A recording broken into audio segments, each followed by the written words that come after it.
We try and get active on social media because investing is one of those things that oftentimes feels stuffy, it feels inaccessible, and it feels elite. So we want to get the information about investing in Seattle and the surrounding areas out there on social media so regular people in their 20s, 30s, 40s, 50s, 60s, 70s, 100s can find out about what it actually takes to invest in real estate and see that it's actually a lot easier than people would make you believe. So our team page on Instagram is HouseHack Seattle. That's just at HouseHack Seattle. So all y'all have phones in your pockets. If you feel inspired to shoot some video during this and post it to Instagram or Facebook, please do tag us. After the panel, I'll pop back up here and look at folks who have tagged us and throw out some swag, some t-shirts, and some other goodies for the folks that have actually taken the effort to tag us on social media. And of course, if the event is valuable for you, tell your friends. We do this every single month, either at Fremont Brewing or at our office just down the street in Fremont. So we'd love to see you there. Without further ado, let's get the panel up here and let's welcome Friday.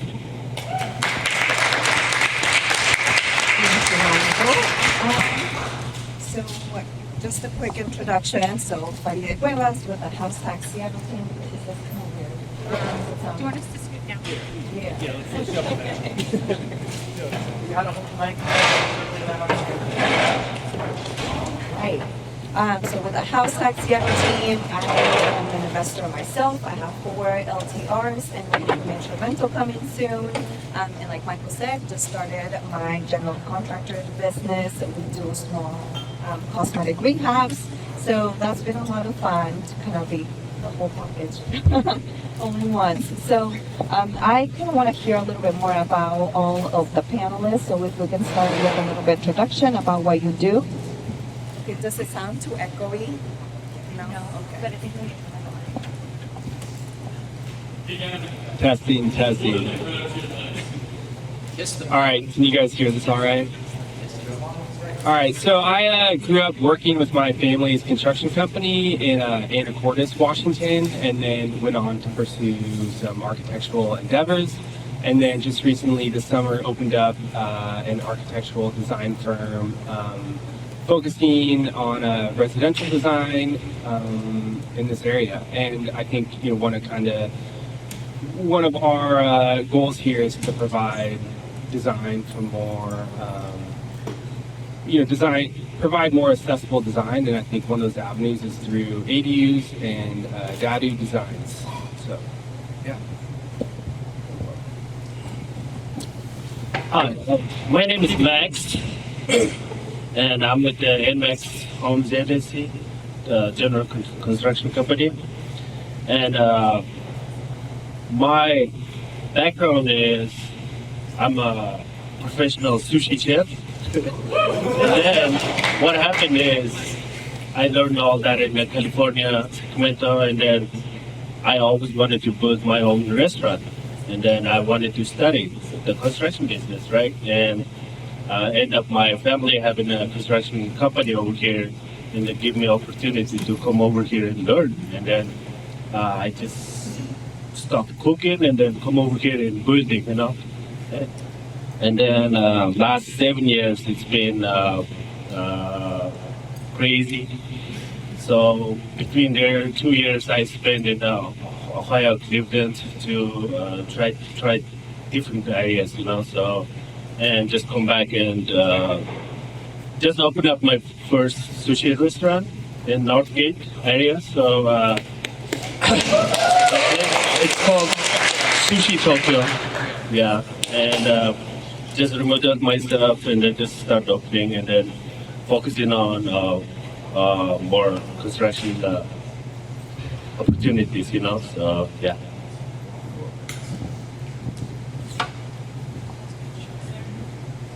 Hey everyone, my name's Israel.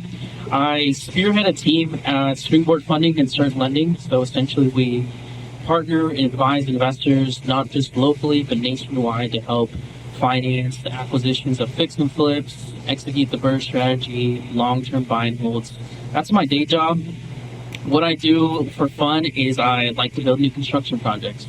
So right now we have 15 projects in the dirt. About to sell 8 of them. 7 of them are in the drywall or texture phase. But really, my background is in general contracting, and what I realized is that your general contractor is really a key element of your team that you should always cherish.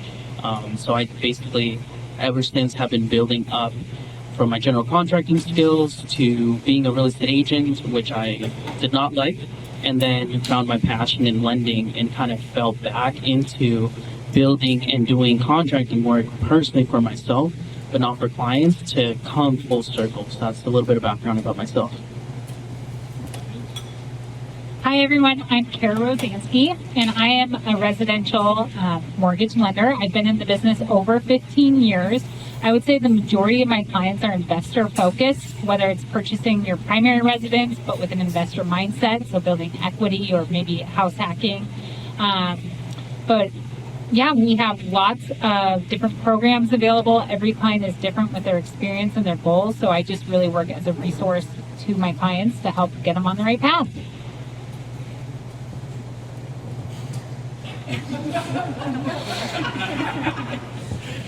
James Weiser, Backyard ADU, and my company builds ADUs.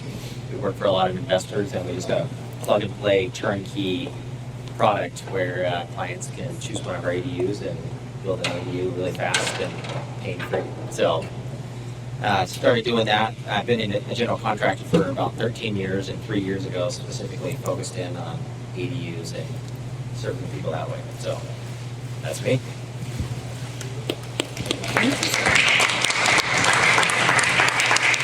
Thank you so much for being here, and also thank you for being such great partners for the HouseHack Seattle team.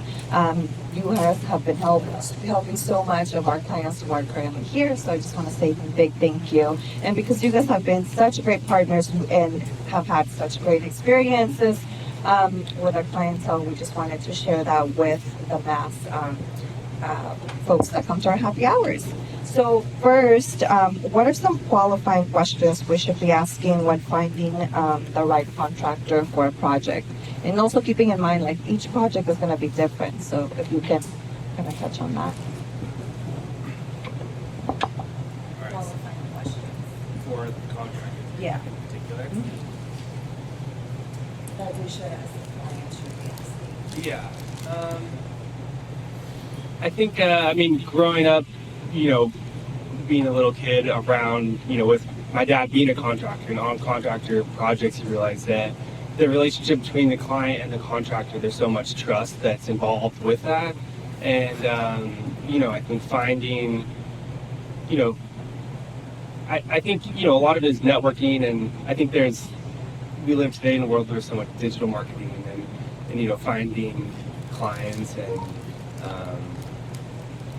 different things through online sites. But I feel like something with the contractor, it's through community and learning through other people's experiences of what was their experience like with our contractor, right? And reaching out like within your network and seeing, what was that like? Because I think hearing, whether it's your neighbors or friends or families, their experiences they had with somebody, and was there honesty, and what was the process like? I think that, is something pretty huge.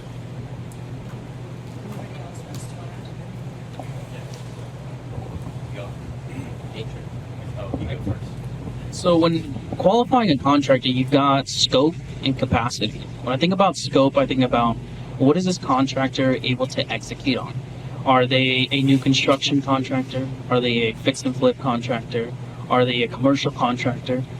So understanding their scope and what they do is key, so that way you can mitigate your execution risk. Execution risk is one of the biggest risks you have when taking on not only new construction projects, but also fix and flips, meaning they are a key element of your project and your ability to take it from A to Z, meaning from distressed or a tear down all the way to fully built, and now you have a stabilized property that you can sell in the open market or refinance and keep it long term. So that's kind of like the scope, what you want to be looking at when qualifying a contractor.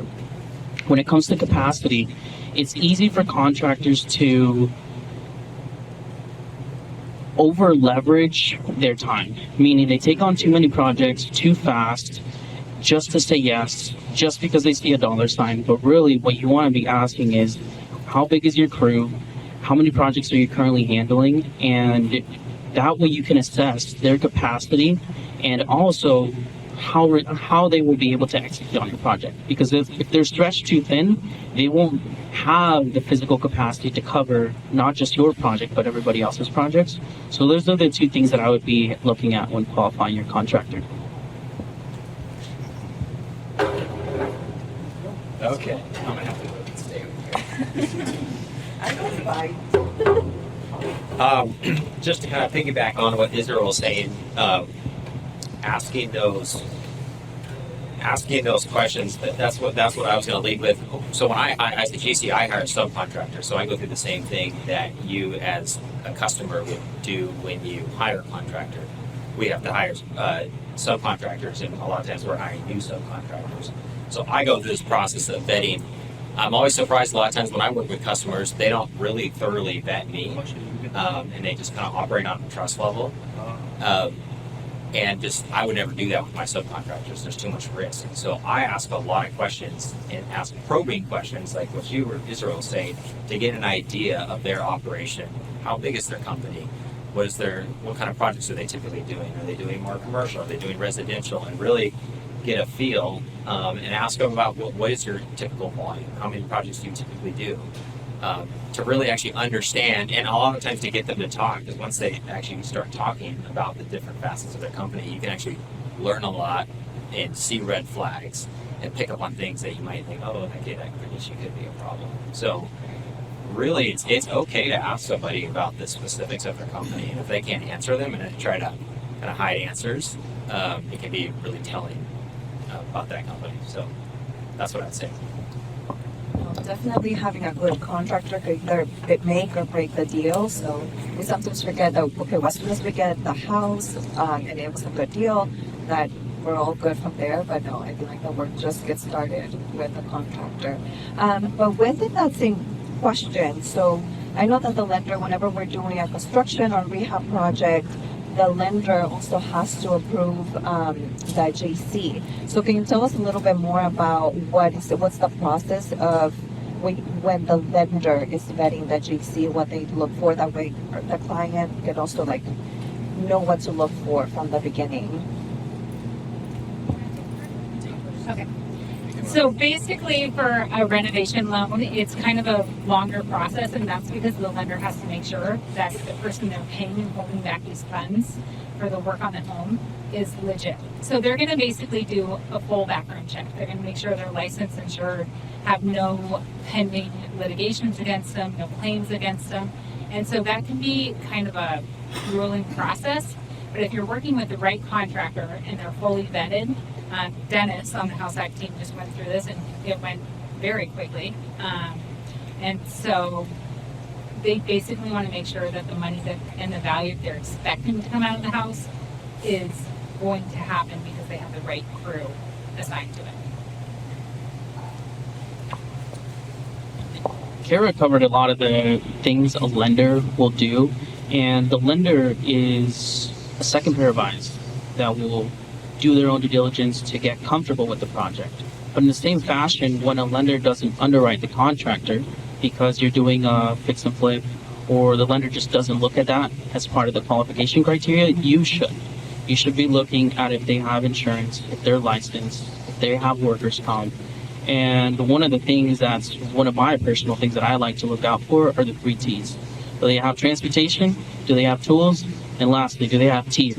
If they don't have teeth, probably walk the other direction. That's a new T for me. I gotta add it to my criteria.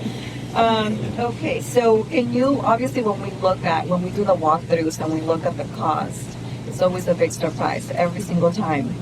So can you walk us a little bit through the process for estimating project costs and also managing budgets? Yeah, I go first. Well, just at a basic level, you could do a fixed price for your project, or some contractors do cost plus. So everything we do is fixed price lump sum. But there are Fixed price lump sum. Yeah, so fixed price would be, hey, I'm going to give you a price for this project, and this is what it costs. Whether it costs me more or less, it's still this price when the project's done. Cost plus is when you have a contract where you do the project, and you end up billing the client whatever it costs you to do it. So if it ends up costing less, you don't charge them as much, and it ends up costing you more than you thought it was going to cost, then it goes to them. So at a base level, those are two of the ways that you can contract your project. So I don't know what the next question would be from there. We'll get. But yeah. And I think on the design front, when you're looking at a project, for speaking of ADUs or DADUs here, that, from the design standpoint, that there's some, detailed designs going in, and then from there, I think finding a contractor early on that you're able to work with, with those designs, and then get kind of the scope and a budget, with some detailed bids early on that you're able to get a grasp on. Is this the scope of the project you're able to handle? And then, if that bid is coming on early too high, that you're able to go back, adjust the scope, refine the drawings, and to get somewhere where everybody involved is kind of on the same page there. Yeah.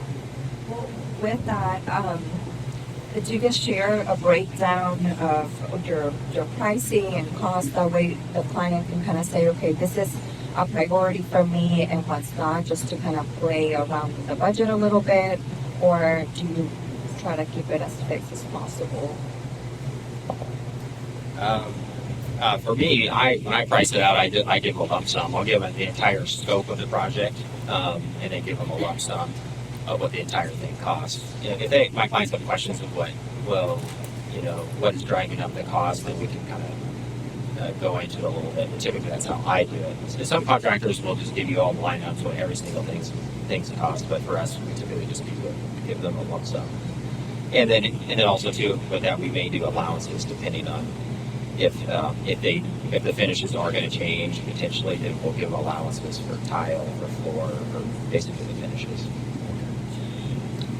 And how do you handle payments? Like, is there a down payment and then they give you payments as kind of the project faces, different phases in the project goes, or how does that happen? And I think that one is for well, whoever wants to answer. Yeah, I can go first. My company specifically, we do milestones. So there's a deposit up front, and then when typically, what's the deposit amount? The deposit on our projects are typically, depending if permitting is happening or not, or if permitting is done or not. But typically, it's about 10% down or it's a 5% down to hold them. Get them on the schedule, and then it's 15% before we break ground, and then there's different milestones along the way. There's about 6 milestones, and when we get to those milestones, usually it's when the foundation is done, then they pay the next 15%. When the framing is done, they pay the next 15%. When the roughing's done, they pay the next 15%. When the drywall's on, they pay the next 15%. Yeah. Oh, sorry. Yeah, guys. Is that better? Yeah, hold the mic like right in front of your mouth. It's kind of tough, Steven. Okay. Perfect. And then at the end, it's the last 15 or 20%. So that's how we do it. Anybody does it differently than that? No. What about for materials? Like, if the person wants to just pay for labor and then the materials they're gonna get, do anything like that, especially for like small rehabs? So there is a way to work with every different clients because their needs are different, and then their lenders are different, their terms with the banks are different, and then how to figure out and work with them to finish their project is very important stuff because your client can be emotional or other stuff. So way to figure out is give them all the options. That's what I do. Like if they wanted to customize certain things, then I tell them this is my budget. If you go beyond, then you just pay me. Simple, fair. So. And obviously, for every project, unexpected issues always come up. So as soon as you start ripping up the walls, like how do you handle when issues do come up and it's going to change the initial estimate? How do you communicate with the client, and just how do you change that budget? Yeah. So for me, is that loud enough? We do new construction. My company doesn't do renovation, so it's going to be different. if anyone else does renovations, they can talk on that. But for DADUs, I know what the DADU itself, the structure cost. That's not going to change for me. There's no surprises. The only time there's a surprise for me is underground. If we start digging underground and there's something that we didn't know about underground shows itself, then that always is in our contract that the customer has to pay for that. So that'd be an example. Would be on a recent project. We dug for the foundation, and underground there was an old concrete septic tank that nobody knew was there and had to be moved in order to lay the foundation. So there's no way we would know that was under there. The client didn't know it was under there. So in our pricing, the structure is fixed. That's all fixed, and then it's just if there's anything when we start digging, there's something under there that we didn't know was under there. We can't bear the cost for that. The customer's going to have to pay for that. So the way we do it, that would be the only thing that's variable. Everything else, we know what it's going to cost, and then we can guarantee what that's going to cost. So remodeling is completely different because there's so much underneath that you don't know about. They can talk about that. Yeah, I think with remodels, if you are the owner of the project and you're looking to undergo something, I think there's definitely opportunities for the homeowners to do some research on that project and kind of get a sense of, as you are kind of progressing the decades back of what were they doing to build homes at that time, and thinking about, what was the wiring like then, and what was, the plumbing like then, and thinking about, if you can find public permits for, have them rewiring, or for the rewiring, or was it, knob rewiring that they were using then. And I think there's also some exploration you can do on your home, right? Which is generally as simple as cutting some holes and some drywall just to get a sense of really truly what's there. And I think that can give you some good knowledge of, what are you dealing with? What are some of your anticipated costs? And some of those big costs in the remodel would be, thinking about like foundation, what are you at? Your plumbing, are you dealing with lead pipes that have been there for, forever? Or I guess more copper pipes, or, wiring, is that from the, 80 years ago? And then kind of factoring some of those into what that remodel stake might actually look like. Yeah, most simple and efficient way would be work with the plan, and then on the plan it should say like how much area that we working on, for the remodeling, and then on that the most helpful part will be the inspection report, pre-inspection. Always work with that. Yeah, that's gonna help. From the lending perspective, we naturally add a 10% contingency to all of our clients' scopes of work because we know that unforeseens come up. It's almost a given, and we'd be foolish to think otherwise. And where was I going? So that's one thing that we do as a lender. But on my personal construction projects, we've noticed that our unforeseen expenses and even our fix and flip projects that we used to do, our surprises started getting minimized once we started spending more time on the planning and design phase of the project. Meaning, if we knew exactly what we're going to do, plan it early on in advance, we weren't introducing our subs, or electricians or plumbers with change orders midway through, that helped drastically decrease any unforeseen expenses or any unplanned expenses that started coming up. So spend a lot of time on your planning and design phase because it'll save you a lot of time. When you hire a designer, for example, designers want the moon. They will cost you money not only for what they do, but they will also cost you money based on the designs they're wanting to enforce on you. For instance, if you know that you are putting a wet wall is usually where your plumbing lines run. You're putting a bathroom on this side and the kitchen on that side, well, that's going to be more expensive than if you put the bathroom stacked on top of the kitchen and everything runs along the same lines. So just some thought on the design phase. It really helps minimize those unforeseen expenses. Yeah, I think I agree. What was your name again? I agree with Israel that oftentimes, I think on the 2 points he brought up, that having complete designs can really help you with your project. But also that oftentimes with designers, you have a scope in mind, and then they start to bring their ideas in there, and then the project can just take off. But I think to to mitigate that, if you can, from the early phases, bring on a contractor and also a designer based on the project, that bringing those two together, I think, can one, help you get more detailed plans, but also, if you can find, that relationship where the designer and the contractor is working together, that you can get a project that's more thought out and also, is keeping that budget and the scope in mind. And for that relationship, like, are you the third party, like the client? Is that the third party, or typically is it more beneficial when the three of you get together and really kind of go line by line? That way, the architect can tell me like, no, that design, or like we always want the prettiest, and like we kind of just see it and like this, turn on this wall and do the kitchen here. But obviously from a design perspective and then the contractor perspective is going to be very different. So what is the best way to kind of bring the vision to life? Like I said, like literally everybody needs to be in one place so we can all be on the same plan and also have those numbers that makes sense. Or how does that interaction and collaboration work? Yeah.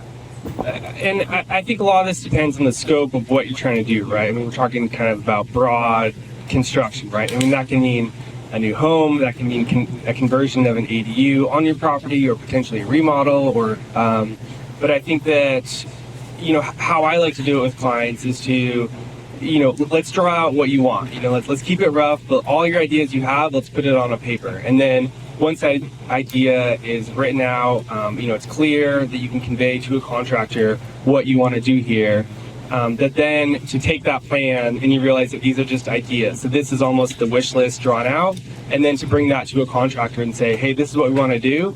And they're able to come and, they know how much stuff costs, they know, what it is. And so I think as the client, to be flexible with those ideas and to be willing to cut back and to work with the contractor and, listen to him. And if they say something's going to cost X, it's probably going to cost X, right? And so working with them, listening to them, and then willing to pare that plan back and then finishing that plan, I think can be efficient. And also as the clients, you see a lot of times with designs that, maybe there's a plan, but then, clients are struggling to make decisions or they change their mind, that can really add a lot of headache and a lot of expenses on the project. And I think, potentially there's times that the clients don't understand how much cost they're adding to a project with their own change orders that they're doing. So kind of, getting those changes, decided ahead of time and then moving forward with those.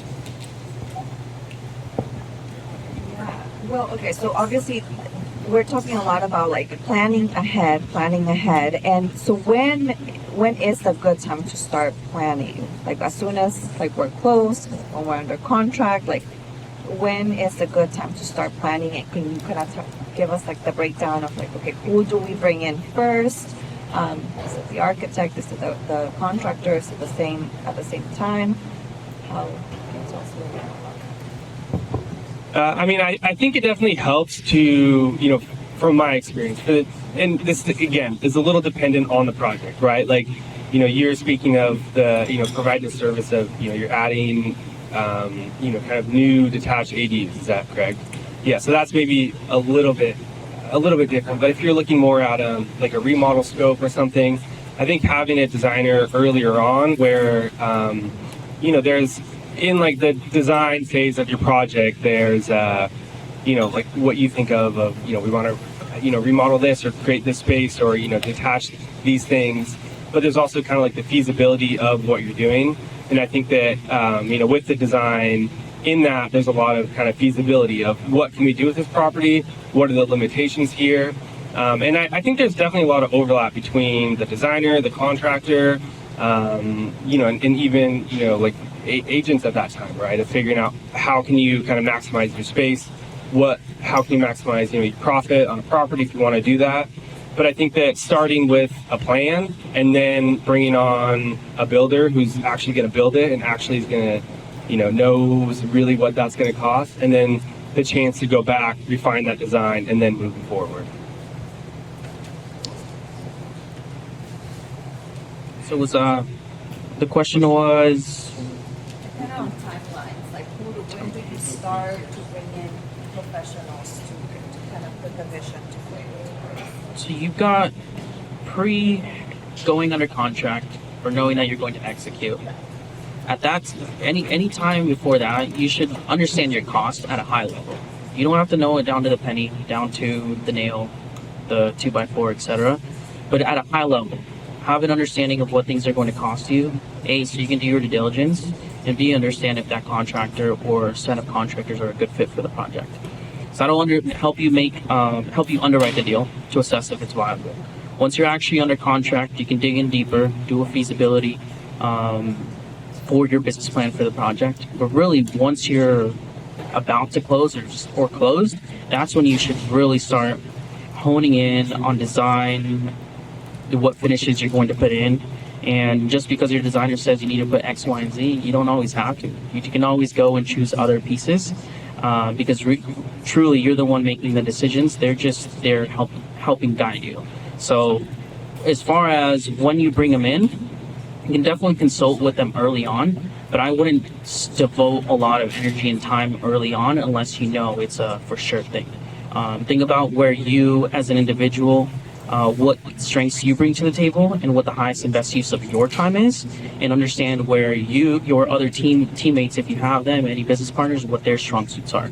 Kind of each and every one of you run in your own lanes, but really it's once you've actually bought the property, then that's when you start delegating and understanding where each person's responsibilities are. But definitely one of the key things that we focus on, we won't even touch a project for a month if we're in planning and design phase, because we know it saves us a lot of time and headaches and then money as well. So that's kind of like how we operate on our side. So just being on the lending side, I'm seeing a ton of offers go out right now, and our market is hot. Like, we're seeing multiple offers and so forth. So you're not necessarily going to get the opportunity to finance it through a renovation loan or even have time to get all your plans dialed in before you're in contract. Maybe you have an inspection, maybe you don't right now, and close. So what I'm advising most clients who see potentials in this type of work is, one, either hard money, because if it's an investment property, or two, take a loan with the minimum down payment, buy yourself time and save capital so that once you close on the home, you can do your due diligence, do the planning, accomplish what you can with the money you save by lowering your down payment, and then even potentially consider refinancing into a renovation loan. What timelines? We know that permits are the ones that take a long time to do. Who is responsible for getting those permits and knowing what permits are required for the type of project that you need? Okay. Permits, we typically work with other architectural companies to run our permits for our company. So we could do them in-house ourselves if we wanted to, but most of the time we partner with other architectural companies to permit our DADUs.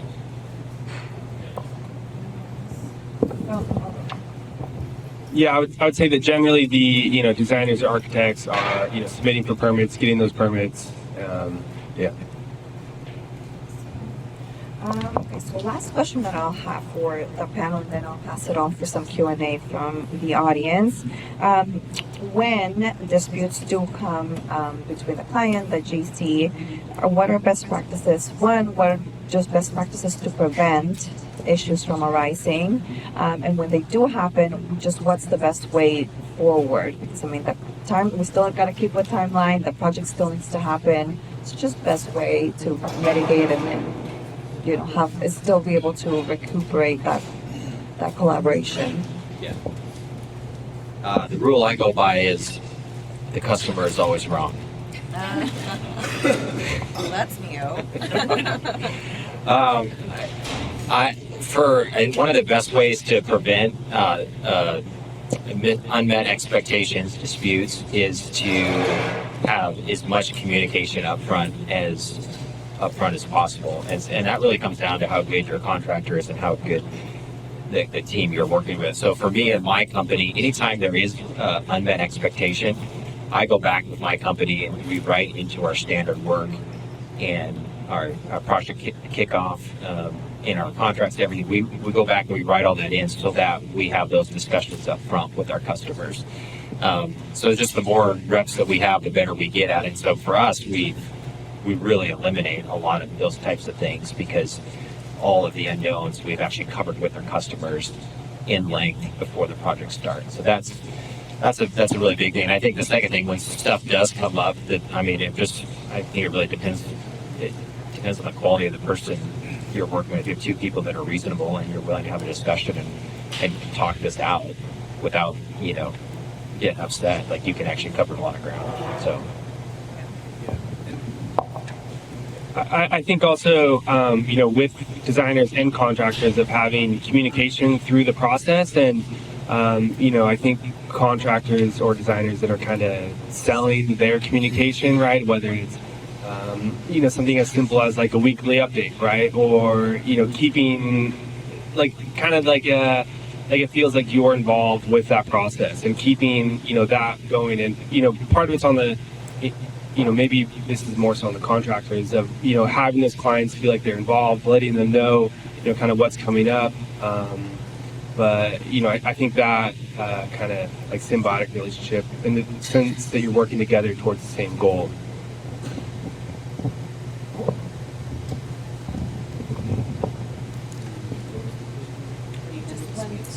Oh, yeah. So, sorry, space down. How to solve the problem is, like everyone says, understand each other, what is the problem and what's the outcome, how to deal with it and why is it caused, because lately what's one thing that I'm going through is exactly that problem. Why? Because engineer, architect, and everyone is good and they did their job. And I did my job too, but inspector comes in and then he's like whole different stuff he's adding on, and so whose fault is that? So we have to really talk to the client and understand each other to execute. So that's about it. Having been on the contractor side, I've noticed that one of the disputes that, depending on how you are doing with your own current cash on hand, your liquidity situation, the common dispute that a lot of contractors face is, am I going to get paid on time? Or am I getting paid on time? Once David and other contractors out there hit their milestones, you have to ask yourself, do I have reserves? Do I have the money from my lender coming in to make payment?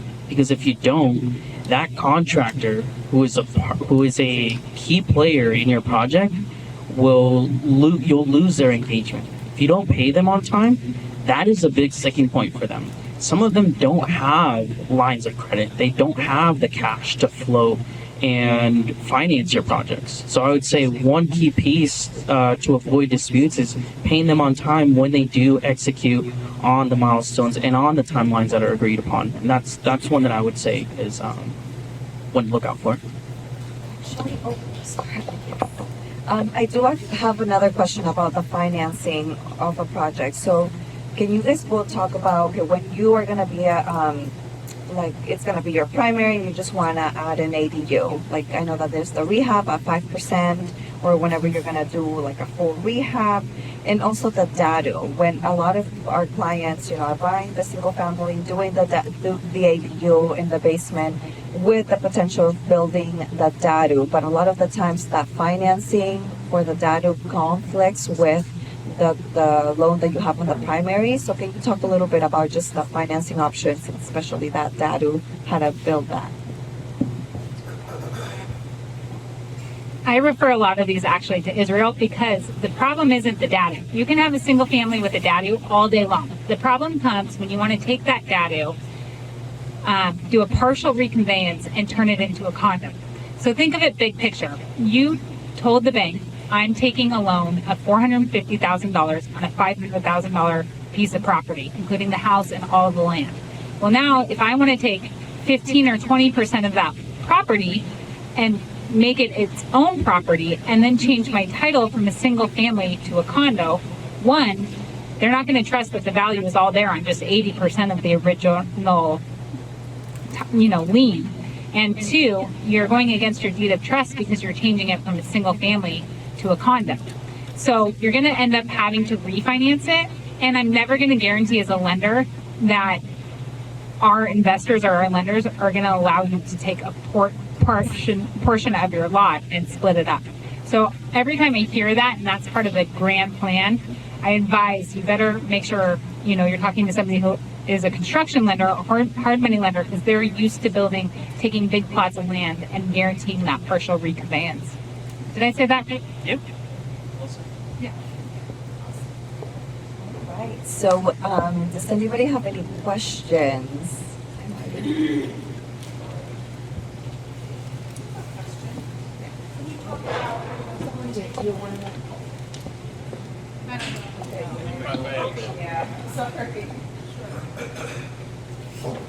So when you talk about recharacterizing a property, like what I just heard, is it just the money, or is it also, because I'm thinking boundary line adjustments, those types of issues, without getting, because you're talking about planning, without getting into trouble, and those kinds of things can be lengthy. How do you manage that with, and maybe I misunderstood, but I thought you said, if that's the situation, you just send it to Israel. And Israel, how do you manage that? You just fund it, or? So you're wondering about so the situation is your plan is to build an ADU, right? And your goal is to eventually condoize and build a DADU. We, as a hard money lender, a lot of times we know that that's the plan up front, and we are open to the ability of doing a partial release because we know that's part of the plan. A lot of times we're doing not only the loan for the acquisition, but we're also doing the loan for the ADU all in one or as two separate loans. So as far as financing goes, if we are issuing a loan just for the purchase of the property and renovations, and you'll go through the condoization process and then build a DADU separately, that's quote unquote two loans. But if we're day one financing the purchase, the renovations, and also the build of usually a pre-approved ADU, that's usually a scenario where we're financing not only. What does it make a difference when it's not pre-approved? Yeah. So the question was, why do we finance not just the purchase, the rehab, and the DADU in one loan if it's pre-approved? If it's pre-approved, we know that we'll get permits in 90 to 120 days. So as a lender, that gives us a level of confidence that all the architect and the city are doing is plopping it down on your piece of property and allowing you to build it. They're issuing the permits. And as a lender, we're not allowing you to tap into the construction funds for the ADU until the permits are issued. So the key piece about our loans is that while we are financing the purchase, the rehab, and the construction build day one, you're not accruing interest on any funds that have not been dispersed, meaning your renovation financing for the existing single family or the ADU.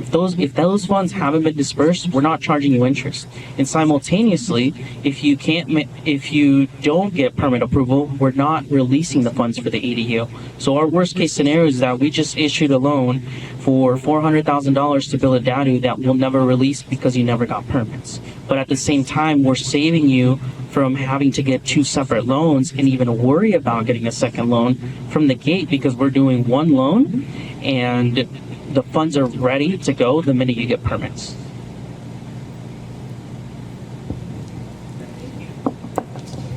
Any other questions? Oh, Rachel.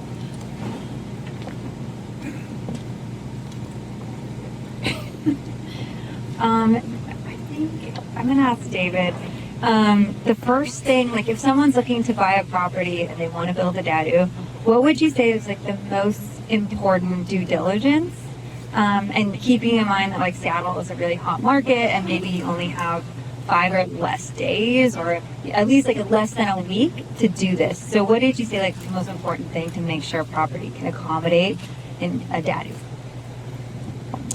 Yeah, from a feasibility standpoint for the construction, our company, we do feasibilities for investors. So if someone comes to us and they're looking at a property and they want to put an offer on, we'll actually run a feasibility report for them. And there's like 10, 12 different things that we look at that we'll do the report on that will show them the feasibility. So the top things at that list that we look at for feasibility, one, the first thing we look at is lot coverage. So there's the code for lot coverage in Seattle. So based on the size of your lot and the size of the main house will dictate the footprint of what the footprint of the ADU can be. So we look at that first, and that will tell you, hey, do we at least have 500 square feet? If we have 500 square feet footprint, then you can do 500 on the first floor, 500 on the second floor, and you got 1,000 square feet. So that's the big thing. You want to just make sure you can actually build an ADU that's big enough. And then we're looking at all the other things. We're looking at trees. That's a big one. We're looking at the topography. Are you on a steep slope? Are you near any environmentally critical areas? And then we're looking at where the water comes into the property, where the sewer comes into the property, where the power comes into the property to see if there's going to be any issues with that. Because any potential issues with those things can get really expensive. So yeah, those are the things that we look at, and those are the things you should be looking at. And if you guys are looking at a property and looking at making an offer, that's something that we do. We do it for free, and we can get you a report really quick, and you can And so we're really familiar with Seattle code, and we've done enough times where we feel really comfortable giving you a report and be like, yeah, you're good to go ahead and make an offer on this property. These are the things that you should feel good about. These are the things that you might be a little bit concerned about. And if they turn into cost, it would be about this much, that kind of thing. So does that answer your question? More questions, guys? I got a question. So I was doing a project about 2 or 3 years ago with a contractor, blowing the roof off the house in West Seattle, dormer, a whole new story, big project. And I sent that contractor out to a client for a rehab loan, and they got denied by the lender because there was an issue. And here I am thinking, oh my gosh, this lender did more due diligence than I did.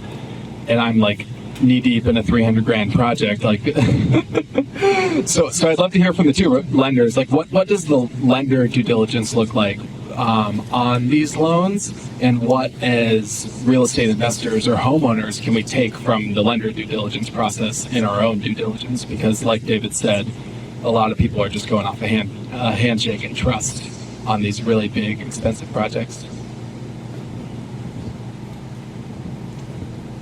Well, I remember that transaction because it was with my company, but and I won't say what it was, but like I said before, we do a background check. We need to make sure they're financially stable. We need to make sure they're licensed, they have insurance, and that they're not going to take the first installment of our payment and run, and then we have an unfinanceable project because it's halfway torn up.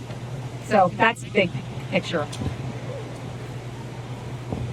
She said everything I would have said. Great job. Yeah, and like I said before, the way we vet our subcontractors, that's one thing we do. I think you mentioned it. We actually look up their L&I report and to see if there's been any disputes or liens on their history. A lot of people just, they don't even do that. So we've done that before. We're looking at using a contractor, and you pull it up and you see something on there. So you ask them about it. Hey, what is this? Tell me about it. And then as they talk about it, it can give you a lot of information. So that's what we do too. Financially stable? Are you checking credit or? I don't know what reports they look at, but like, for instance, for my job, they do a background check and a credit check for me because I can't be in dire need for money because I'm dealing with other people's finances, and so I'm assuming it's something along the same lines. So maybe a credit check or? I think it's like there's got to be some background search.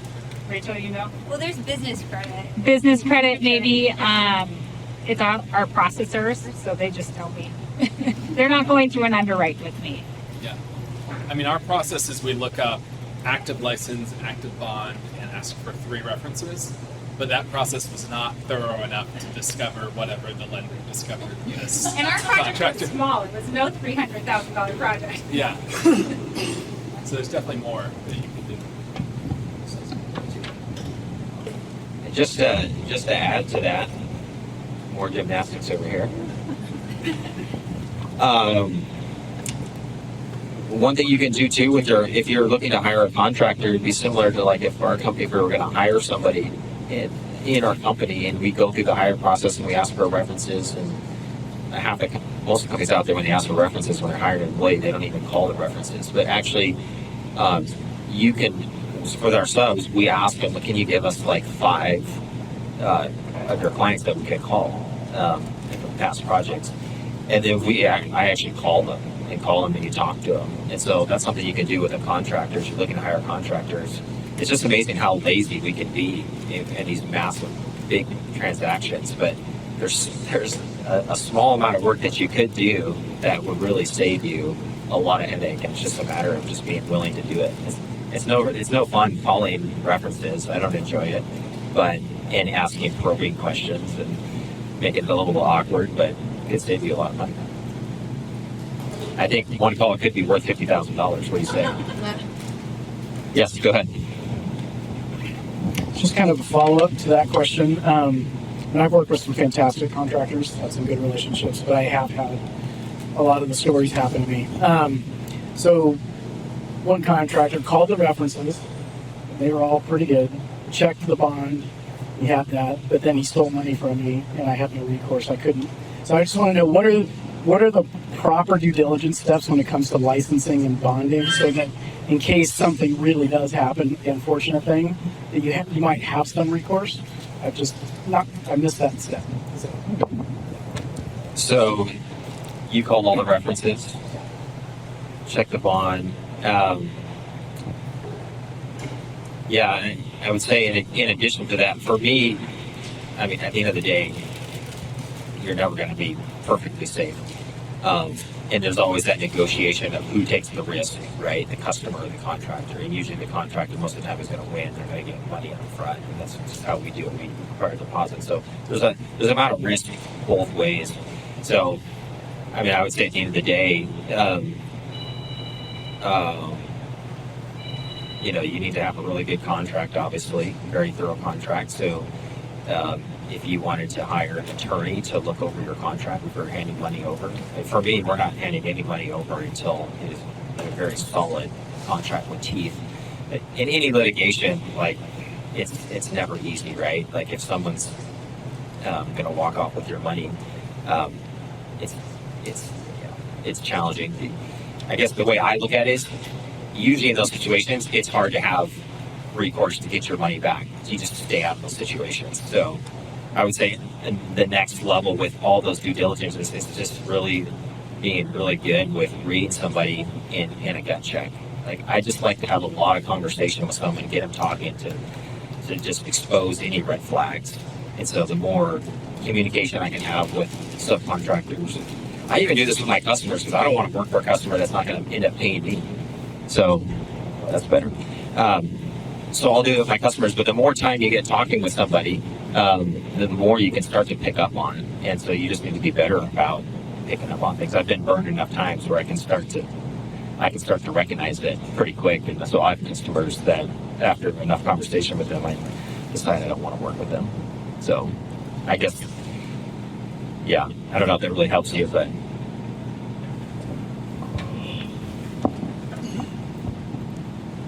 So part of the due diligence process should be thought about how you onboard a contractor, and a couple things outside of what has already been mentioned. You will want to have them complete a W-9. First of all, that's an easy one that gets missed. Have them add you as an additionally insured individual on their certificate of insurance. That's something that always gets missed as well. Those are two low-hanging fruits that you can do, but are easy to overlook. Another thing to remember that will help you guys with contractors is, where you were talking about it earlier. It's how did you say it? But with contractors, time is the thing that they really struggle with. They overcommit, leverage their time, and so the reality is, if you're working with a contractor that is over leveraged on their time, it's first come, first serve with their time, right? So if they're operating, at 80% capacity, you want to be in that 80% and not be the 20% that gets burned. So what that means is so if they are over leveraged, you want to be the one that's communicating with them the most often. You want to be following up quickly. You want to be clear about expectations. Like if there are things where they're falling short, you're dealing with those things right away, and you're not letting time pass when things need to be dealt with. So usually the people that are most diligent and proactive in working with their contractors, they can usually come out okay. It's the people that were a little bit more quiet, didn't follow up, got busy, didn't quite follow up, and as soon as you're not talking to that contractor, if they're over leveraged, you become out of sight, out of mind, and somebody else is getting taken care of. It shouldn't be that way, but if someone's over leveraged, that's what's happening. So I would encourage you, as you're doing a project, like you want to be the first one that they're thinking about. You want to be the first one that's calling them, because you'll get taken care of first. So. Super helpful. Anybody has any last advice for everybody who's looking to work on a project coming up? Mine is from personal experience. I am the person who pays the contractor before the job is done every time. I'm like, oh, they'll come back and finish that. It has burned me 3 times. So never pay in full until you verify the work is done. So well said. That's literally the only leverage you have. Trying to think what else. Treat them as a human being. They're a key element of your team, and I know some contractors can get looked down upon, but really they are very, very important. So treat them just as another teammate.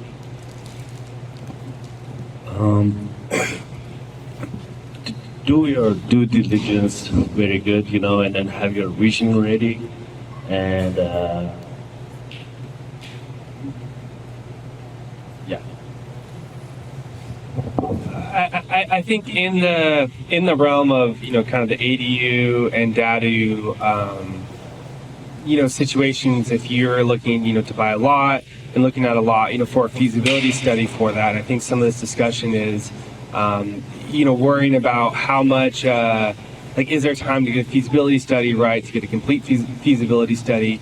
I think that a lot of times, the clients with, some research, that's all information, that you yourself can find for the most part, right? That, when I do feasibility studies on a property like that, what you're looking at is, where's the lot? You look that up on, on the assessor's map, right? You can find out the zoning, the lot coverage, and you start to kind of get an understanding of like, okay, about, how many square feet do we need where we're going to be able to have, this lot coverage, right? And I think that generally Seattle has 35% lot coverage, right, throughout. So you think about, you're able to put a home on 35% of this lot, right? So if you've got, like David was saying, the 500 square foot ADU, how much do you get for, right, that house, and start thinking about, what are these points that are going to make this project, and if you're looking at it through a financial standpoint, what's going to make this unfeasible, right? Whether it's trees or creeks or hillsides, and starting to really dive into, what are those pieces so that you kind of, as the buyer, get to understand those. And I would say to always do the walkthrough. So what I do is I have the contract at hand, and I also do the walkthrough with the client of the whole house, of everything that's going to be in the contract. And if anything needs to be added on, we'll add it on. And again, do the walkthrough.